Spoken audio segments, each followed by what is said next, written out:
নমস্কার, রাজামনের রাজকাহিনী আরও একটা ব্লগে সবাইকে জানাই সুস্বাগতম। আজকে যেহেতু ছুটির দিন, সেই জন্য একটু ঘুম থেকে উঠতেও দেরি হয়েছে।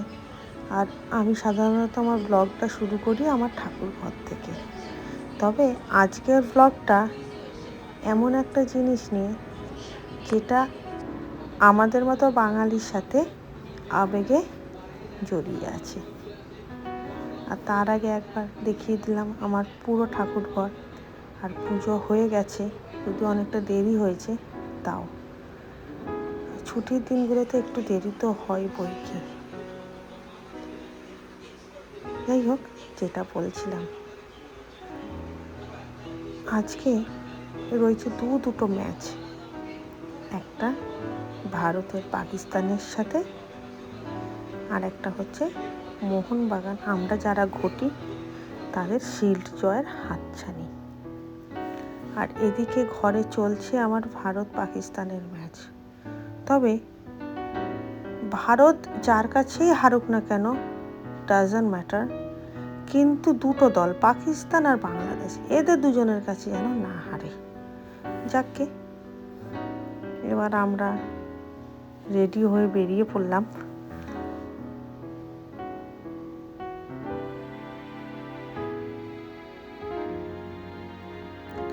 কেননা যাব এখন যুব ভারতী ক্রীড়াঙ্গনে আমার ভাইপোর সাথে।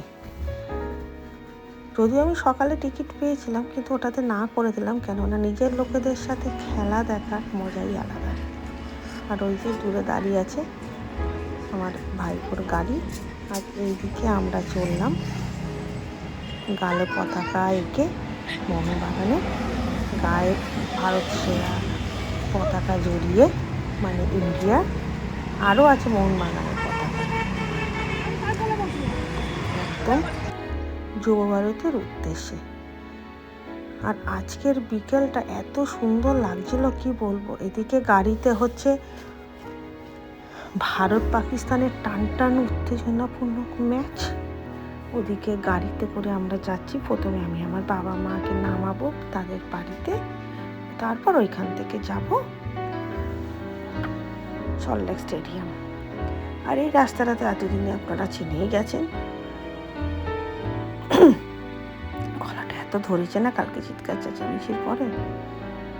এটা ওই লেক টাউনের রাস্তা। লেক টাউন শ্রীভূমি উল্টোডাঙ্গা হয়ে আমরা যাচ্ছি বেলেঘাটা। আর আমার বাবা মা যেহেতু ওই দাদার বাড়িতে রয়েছিল, তো আজকে যেহেতু সল্টলেক স্টেডিয়ামে খেলা, সেই কারণে একবারে বাবা মাকেও নামিয়ে দিল। আর এসেও গেছি বাবা মার বাড়ির দিকে। এটা তো রাস্তাটাও চেনা, কেননা এর আগেও 2-3বার দেখিয়েছি রাস্তাটা। তবে আজকের খেলা দেখার উত্তেজনাটা যেন আরও বেশি ছিল, কেননা আগের যে খেলাটা আমি দেখতে গেছিলাম ফাইনাল ম্যাচ, সেটাতে মোহনবাগান হেরে গেছিল। সেই জন্য একটা মনে ভয় ছিল, তাও একটা উত্তেজনাও ছিল। আর বাবার বাড়িতে এসে টিভিতে চলছে খেলা, এই যে আমার কাকা বসে আছে, আর এখানে এনেছে সিঙ্গারা। আর এটা হচ্ছে আমার ভাইপো, এই টিকিট দিয়েছে। এখন সিঙ্গারা বিশেষজ্ঞদের সিঙ্গারা নিয়ে মতামত চলছে। যাই হোক, এবার খেয়ে দিয়ে আমরা বেরিয়ে পড়লাম যার উদ্দেশ্যে আজকে যাওয়া, সেই জায়গাতে যাওয়ার জন্য। আর এইটা বেলেঘাটা কাদাপাড়া, এখান দিয়ে সল্টলেক স্টেডিয়ামটা কাছে।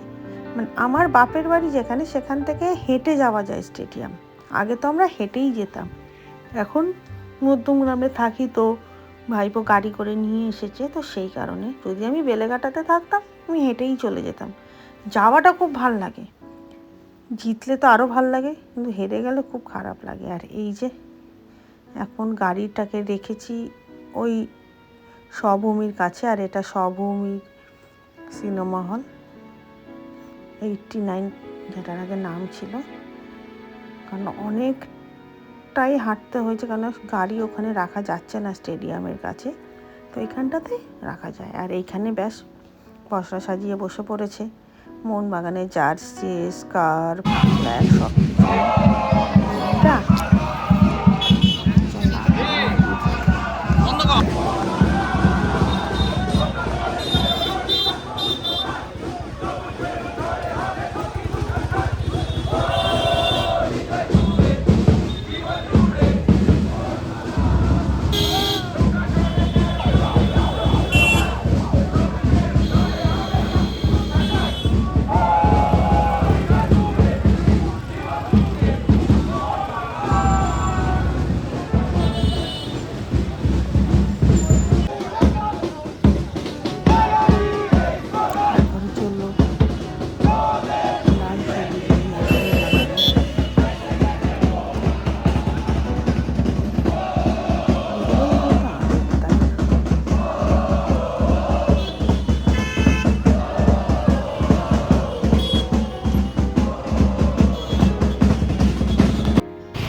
গেট নাম্বার 1, তাই আস্তে আস্তে ভেতরে এবার প্রবেশ করার পালা। তবে জলের বোতল কিছুই নিয়ে যেতে দেয় না। জলের বোতল একটা কিনেছিলাম, মোটামুটি হাফ বোতলই ফেলতে হলো। আসলে দোষটা আমাদেরই, আগে সবাই প্রচণ্ড বোতল ছুঁড়ে মাঠে মারতো বা ফেলতো, প্লেয়ারদের গায়ে লাগতো, এই কারণে। আর এটা হচ্ছে আমাদের টিকিট। আমার কাকা, আমার আর রাজা 3 জনে রয়েছে A1, আর ভাইপো 4 নম্বর গেটে, আমাদের 1 নম্বর গেটে। আর এই যে র্যাম্প 1 ব্লক A2, এইটা হচ্ছে আমাদের বসার জায়গার দিকটা, ব্লকটা যেটাকে বলে। স্ক্যানার করে তো চলে এসে এবার এখানে টিকিটের কাউন্টার পার্টটা ওরা ছিঁড়ে নেবে, এবার আস্তে আস্তে আমরা এগিয়ে চললাম আমাদের বসার জায়গার উদ্দেশ্যে। অনেক দিন পর আসছি, সেই জন্য একটা নস্টালজিক ফিল তো সবসময় হয়। আমাদের ঠিক এর ওপরের সিটটা। বাঙালি মানেই ফুটবল, বাঙালি মানেই আবেগ, বাঙালি মানেই মোহনবাগান, বাঙালি মানেই ইস্টবেঙ্গল। আর এইখানে চলছে এখন ওয়ার্ম আপ।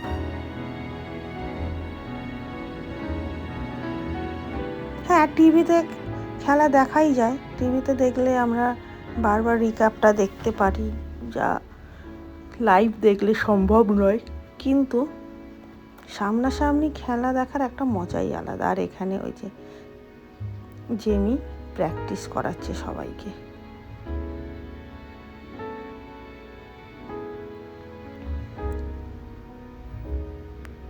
এই যে দারুণ লাগলো, কি বলবো। আর তখনও সব লোক আসেনি, আমরা একটু আগেই চলে এসেছিলাম।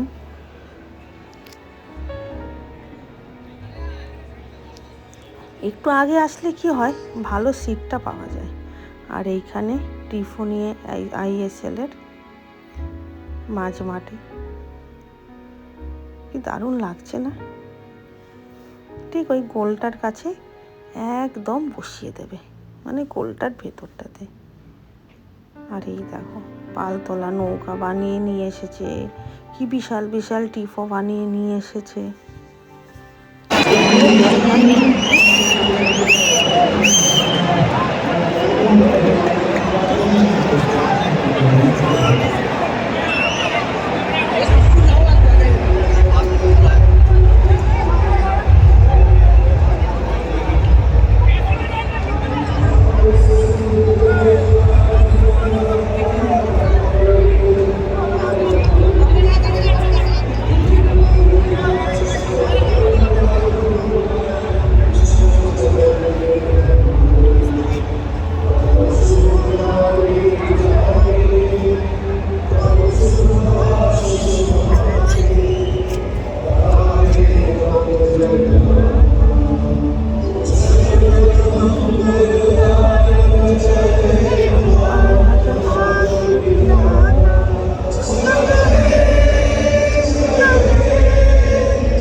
ব্যাস অল সেট, এবার কাউন্টডাউন শুরু হবে।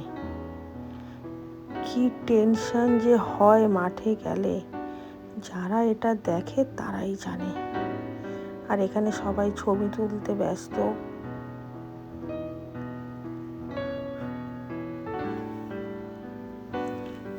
যদিও খেলা শুরু হওয়ার সাথে সাথেই পুরো সিট সব বুকড হয়ে গেছিল।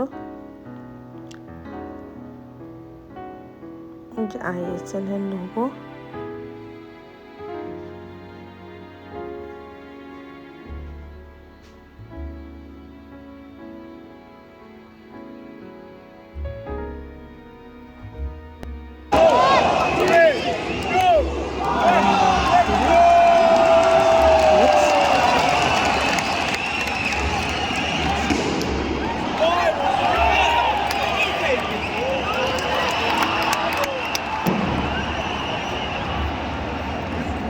উত্তেজনা মানুষের মাঠে না গেলে বোঝা যায়।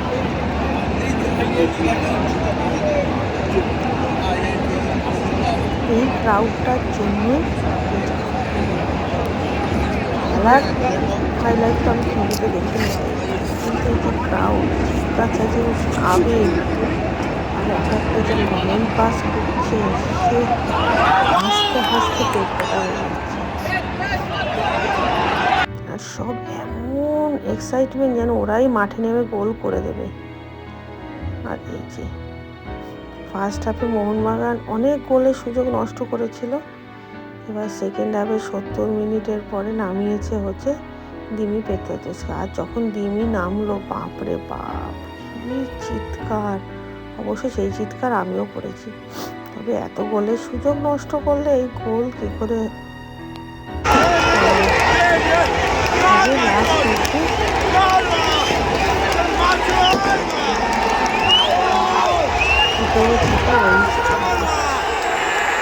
গোল সে দিমি পেত্রাতোসই করলো। গোলটা আমি তো আবার বলছি, আরে বলটা জালে ঢুকলো তো নাকি পাশে ঢুকলো, বলো না বলটা জালে ঢুকেছে।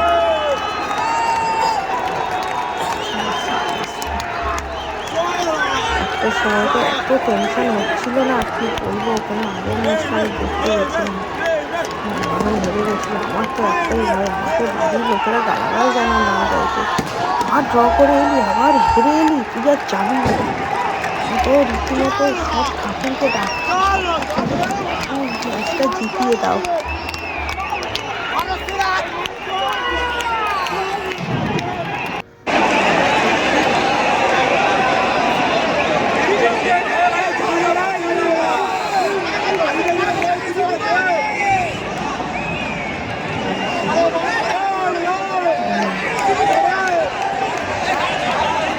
তবে রেফারি প্রচণ্ড প্রেমে খেলিয়েছে, জমিন পেনাল্টি দেয়নি। তবে হ্যাঁ, একটা ডাইরেক্ট রেড কার্ড দেখিয়েছি, পাউল তো দিতেই চাইছিল না, কার্ডও দেখাচ্ছিল না, জানি না কেন এরকম করছিল। তবে গোলকিপার হাতে বল নিয়ে কত টাইম নষ্ট করছিল, রেফারি দেখে অন্যদিকে তাকিয়ে আমি বলছি, ওরে রেফারি কার্ড দেখা, কার্ড দেখা, কার্ড দেখা, কার্ড দেখা, কার্ড দেখা।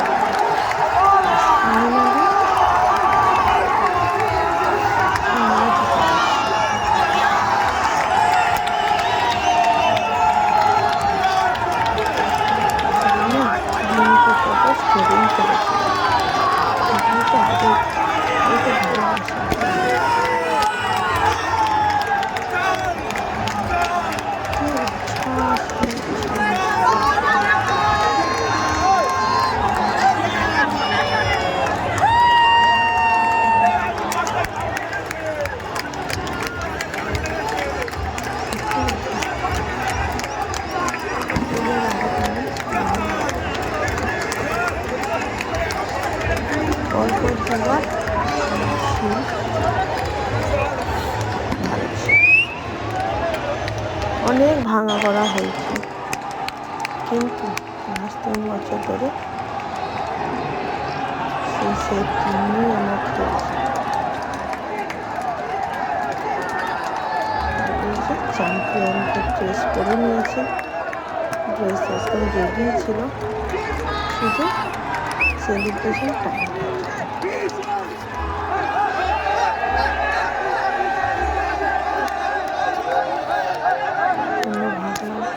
ভালো মুহূর্তগুলো ভিডিও করে তোমাদের সাথে শেয়ার করি।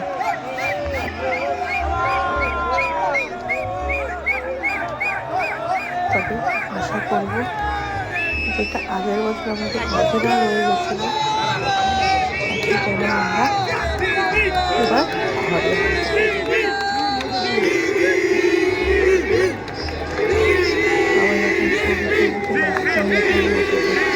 সবাই নিজের মতো করে সেলিব্রেট করতে ব্যস্ত। আমাদের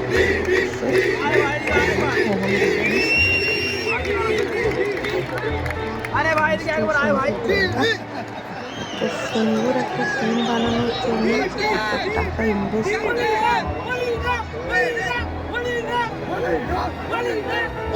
এত ভালো একটা বন্ধ খেলা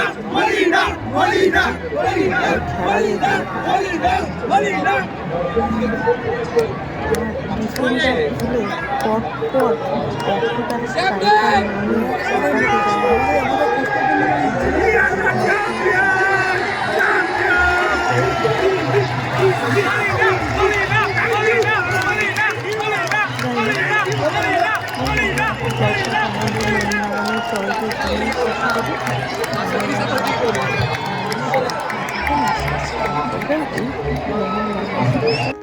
ব্লগটাকে আর তার সাথে চিপকে দিলাম কিছু ফটো।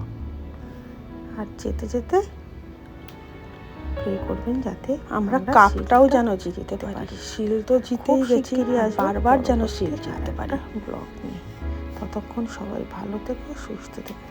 আর যেতে যেতে বলি জয় মোহনবাগান।